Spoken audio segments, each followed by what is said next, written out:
Hello friends, welcome back to my channel. আমি আজকে তোমাদের জন্য আরেকটি নতুন ভিডিও নিয়ে চলে এসেছি।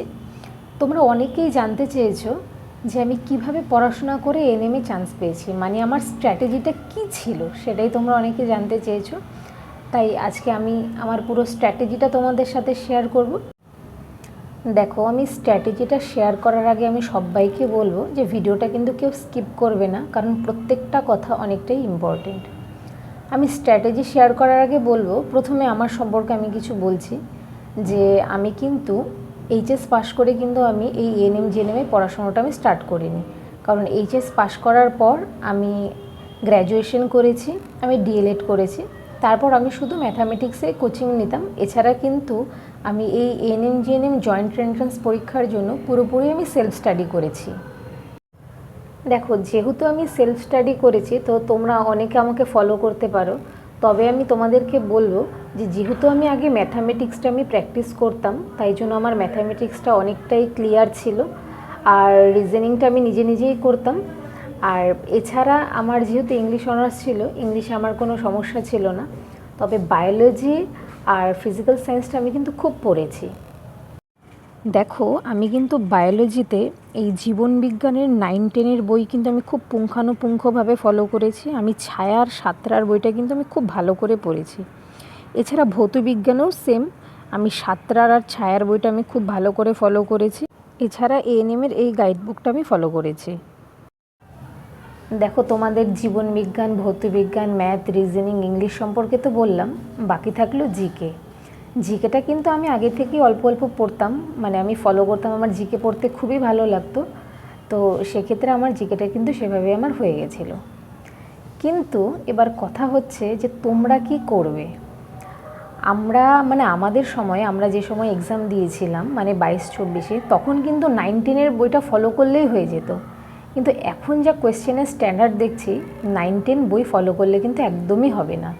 তোমাদের 11-12 বইগুলো খুব ভালো করে পুঙ্খানুপুঙ্খভাবে কিন্তু পড়তে হবে, না হলে কিন্তু তোমরা জীবনবিজ্ঞান একদমই পারবে না।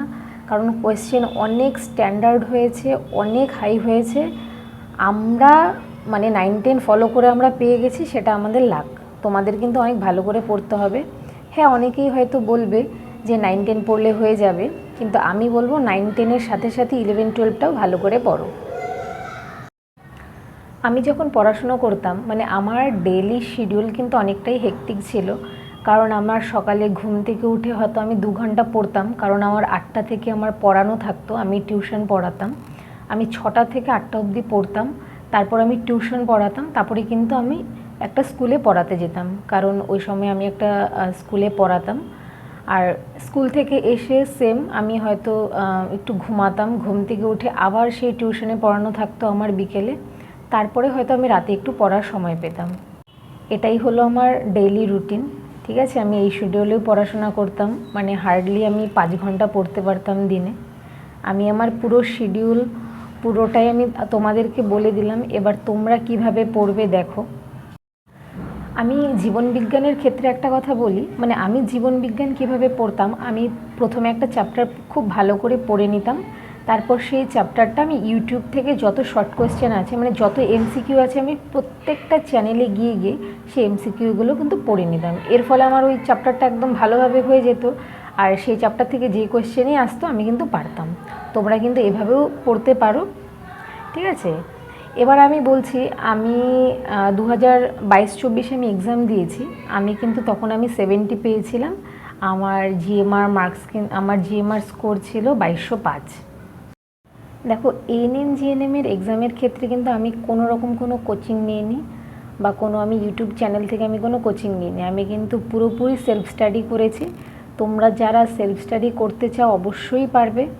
যারা সায়েন্স ব্যাকগ্রাউন্ড তারা তো পারবেই, যারা আর্টস ব্যাকগ্রাউন্ড তারা চেষ্টা করো, অবশ্যই পারবে, অবশ্যই সাকসেস হবে। আর আমি কিন্তু আমার ফার্স্ট চয়েসেই আমি আমার স্কুল পেয়ে গেছি। আমি এখন প্রমোটিস ট্রেনিং স্কুলে ট্রেনিং করছি।